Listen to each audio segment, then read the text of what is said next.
In the golden castle of Solaria, Princess Amara discovered a forgotten map in the dusty library. It spoke of the glass garden, a place that revealed the truth of one's heart. Determined to find it, she disguised herself in a green cloak and left the castle at dawn. On the road, she helped a merchant gather the fruit he had dropped.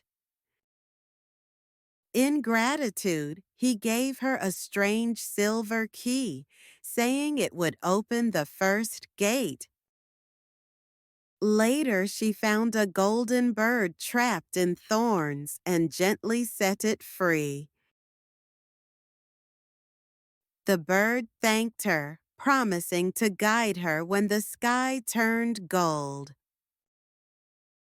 Her path led into the whispering swamp, where shadows tempted her with gold and jewels. Ignoring the illusions, she reached a shining crystal gate and unlocked it with the silver key. Beyond lay a valley of flowers glowing in colors she had never seen. There she met an old woman struggling to carry an empty jug. Amara filled it from the valley's spring, expecting nothing in return. As the sun turned the sky to gold, the golden bird's song filled the air. Following the music, she arrived at the towering gate of glass.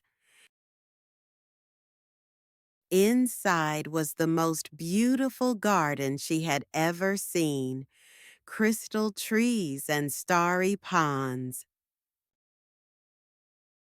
At the garden's center, a fountain reflected her, cloaked in green with kindness in her eyes. The fountain's voice told her that true beauty lies not in crowns, but in compassion. Amara returned home with a heart full of purpose. She opened the palace gardens to the poor, fed the hungry, and listened to her people. And every sunset, when the golden bird's song echoed through the palace, she remembered the journey that Hello, and welcome changed to my her channel. forever. Please subscribe the channel and press the bell icon for more videos.